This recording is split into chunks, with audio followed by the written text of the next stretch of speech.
I'm 82 years old, and I'm about to tell you the most liberating truth no one ever taught me. Thanksgiving, my granddaughter, Emma, sat across from me at the dinner table, scrolling through her phone with that familiar worried look.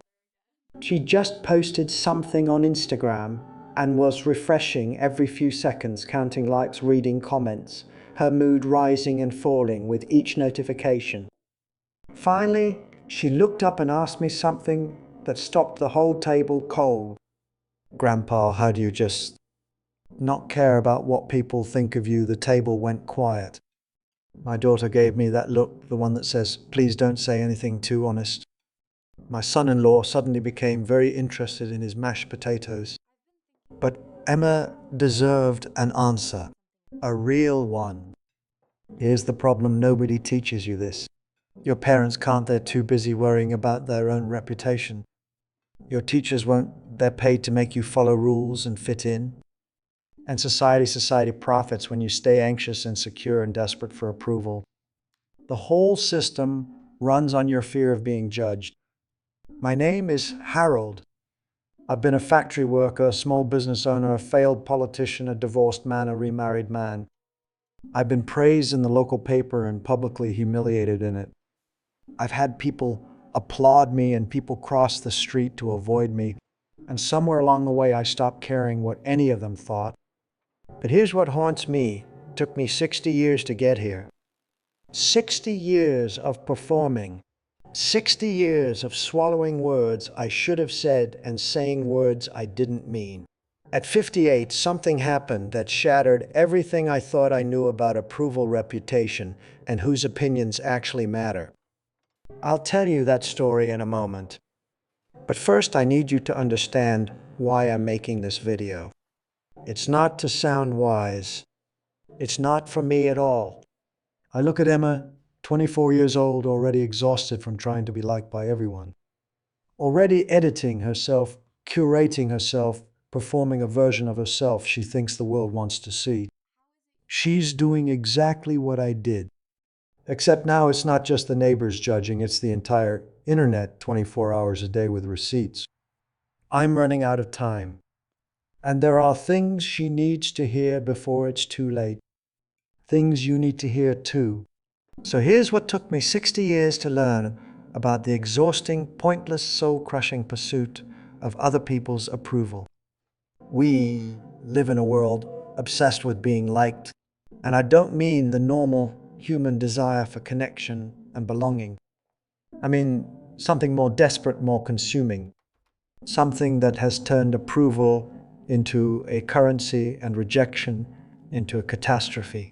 I see it everywhere now. Young people rehearsing conversations in their heads before making a phone call. Adults agonizing over email wording for hours. Couples curating their relationships for social media instead of actually living them. Parents making decisions about their children based on what other parents might think at pickup, before we even realized we had a choice. When I was young, at least we could escape. We could close the door, leave the office, go home. The judgment stayed in the rooms where they started.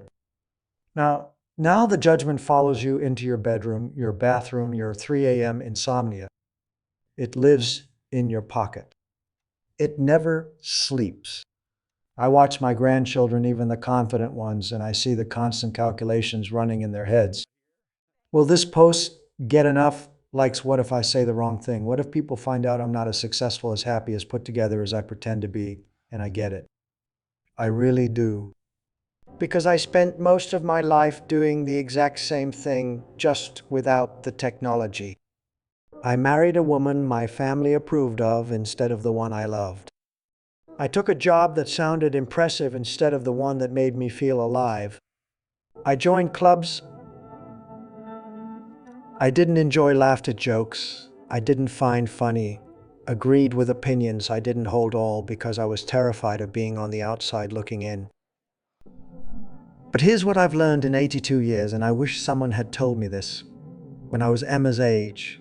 The people whose opinions you're killing yourself to manage, they're not thinking about you nearly as much as you think they are. They're too busy worrying about what you think of them. Everyone is starring in their own movie. And in their movie, you're barely an extra. This should be liberating. For most of my life, it wasn't. It felt like proof that I didn't matter. It took me decades to understand. It's not that you don't matter. It's that your worth was never up for a vote in the first place. In 1987, my friend George lost his business in a very public way. Bad investments partners who cheated him a lawsuit that made the front page of our local paper. His name was everywhere connected to words like failure and bankruptcy and disgrace. I remember the community reaction. People who used to shake his hand at church would cross the street to avoid him.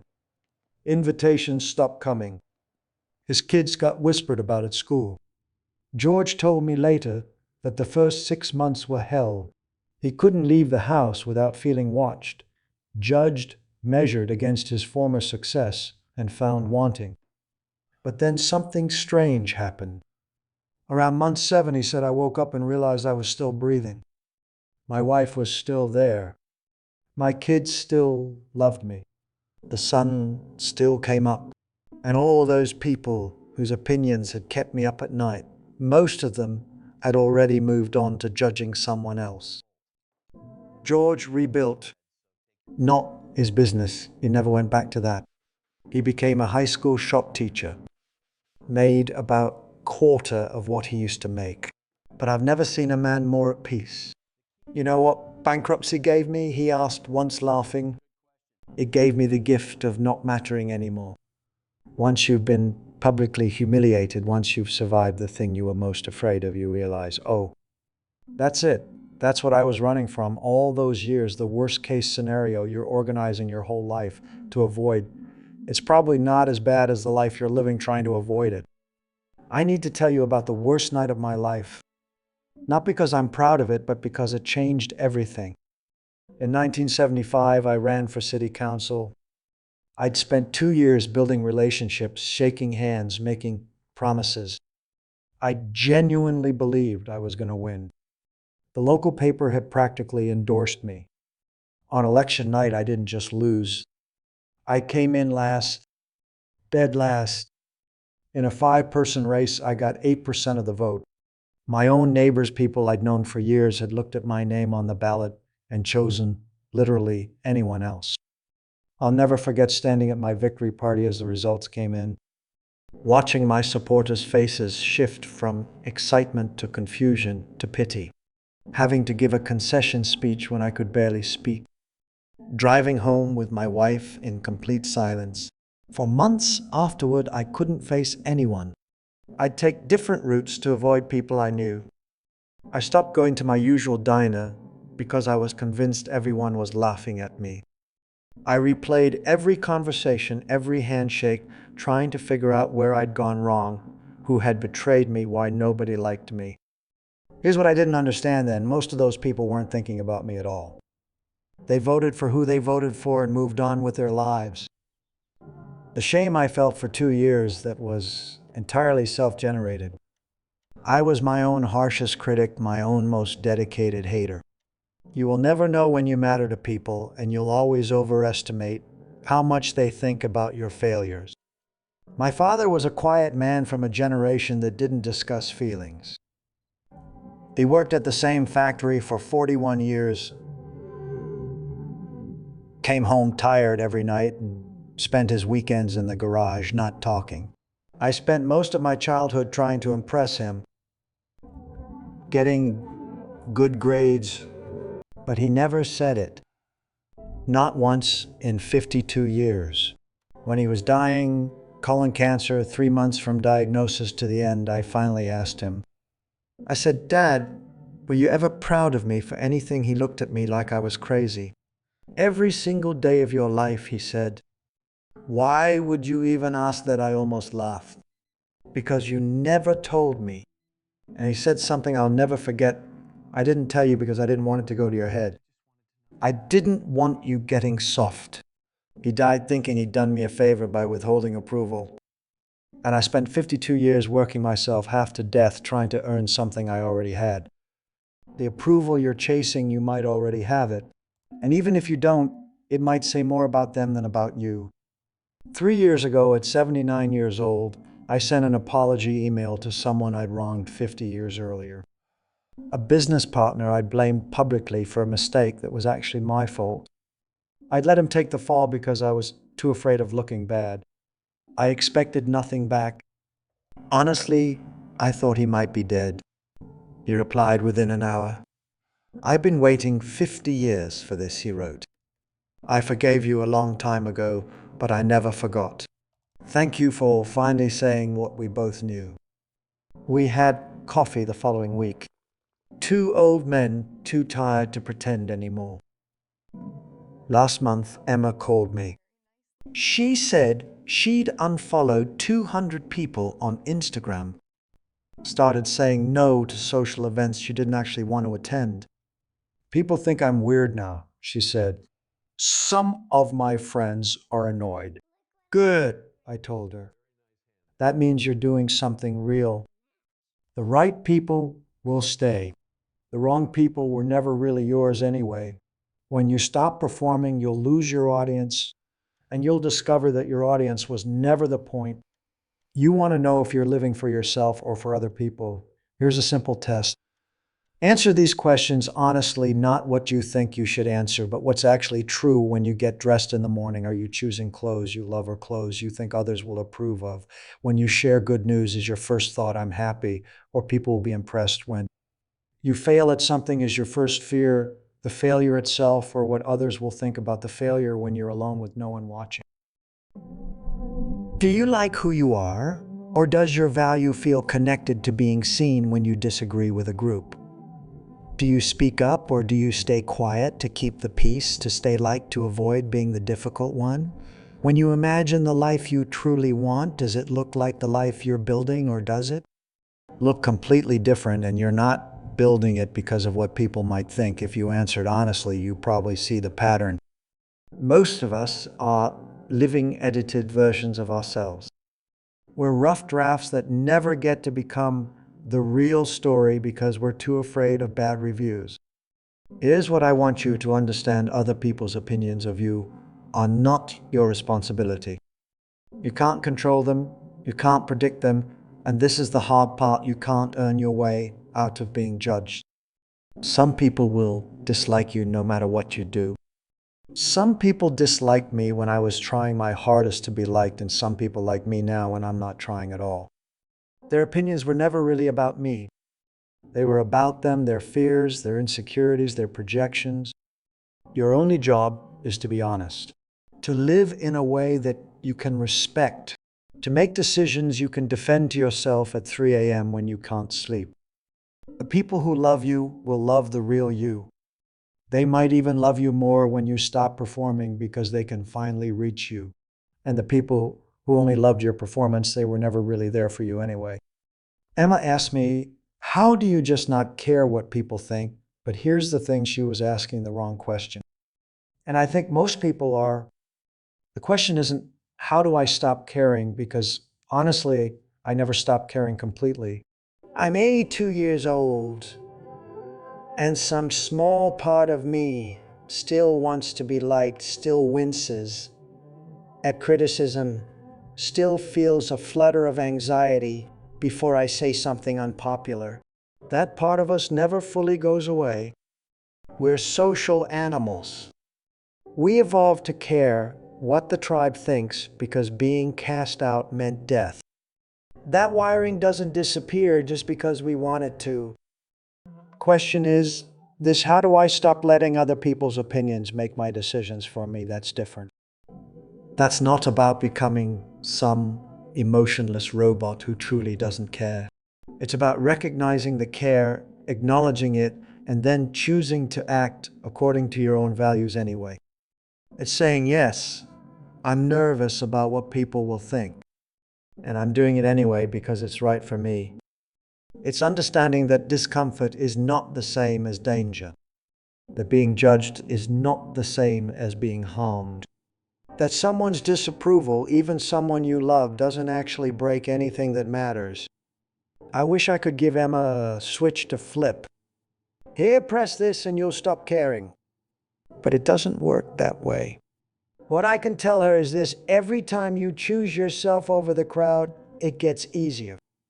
Every time you survive someone's judgment and realize you're still standing, the next judgment loses some of its power. Every time you say something true instead of something safe, you build a kind of muscle memory for authenticity. It's not that you stop caring. It's that you start caring about different things. You start caring about integrity, about being someone you recognize in the mirror, about leaving a life that's actually yours. And slowly, sometimes so slowly, you don't notice the opinions that used to run your life become just something you notice but don't obey. What that means: the calendar doesn't lie. I've got limited time left, and I'm okay with that. When I lie in bed at night now, and old people lie in bed at night a lot, let me tell you, I don't think about the promotions I didn't get. I don't think about the elections I lost, the business deals that fell through, or the times I embarrassed myself in public.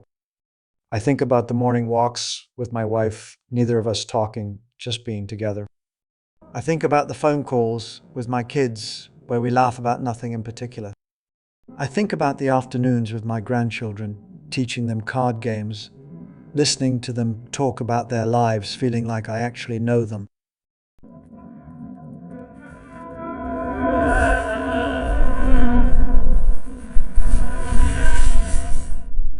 I think about the version of myself I finally became after I stopped trying to be the version everyone else wanted. These are the things that will outlast me. Not my reputation, not my achievements, not whatever people thought of me at various points in my life. Those will disappear the moment I do. But the love I gave honestly, the moments I was fully present, for the permission I gave to my grandchildren to be themselves by showing them an old man who finally learned to be himself, that might echo fearward. That might matter. When I was young, I thought legacy meant being remembered. Now I understand legacy means having lived, having actually been here, not just performed being here, having connected with real people in real ways, without a mask, without an angle, without constantly calculating how it would look. The irony is I'm probably more respected now than I ever was when I was trying to be respectable. People trust you more when they can tell you're not performing. They lean in when they sense you're finally telling the truth. But it doesn't even matter if they respect me or not. That's the whole point. I stopped keeping score. If this story stayed with you, I'd be grateful if you'd share it with someone who needs to hear it. Maybe you know a young person who's exhausted from trying to be liked. Maybe you know someone your own age who's still performing, still editing themselves, still waiting for permission to be real. Maybe that someone is you. I want to hear from you. Leave a comment and tell me, what would you do differently if you truly stopped caring what people thought, not what sounds good, not what you think you should say. What would actually change? Would you quit your job, end a relationship, start one, move somewhere new, finally have that conversation you've been avoiding for years? I read every comment. At 82, I have time. And honestly, these conversations are what make this worth doing. If you haven't already subscribed to this channel, I don't know how many more of these I'll get to make, but I have more to say. More mistakes I made that you don't have to make. More things I learned the hard way that I can teach you the easy way. The clock is running mine faster than most, but yours is running too, even if you don't feel it yet. So here's my question for you, and I want you to really sit with it. Whose life are you living? If the answer is mine, completely mine, beautiful, keep going. But if there's even a small part of you that's still performing, still editing, still choosing based on what they might think, maybe today is the day you start reclaiming yourself. You don't need anyone's permission. You never did.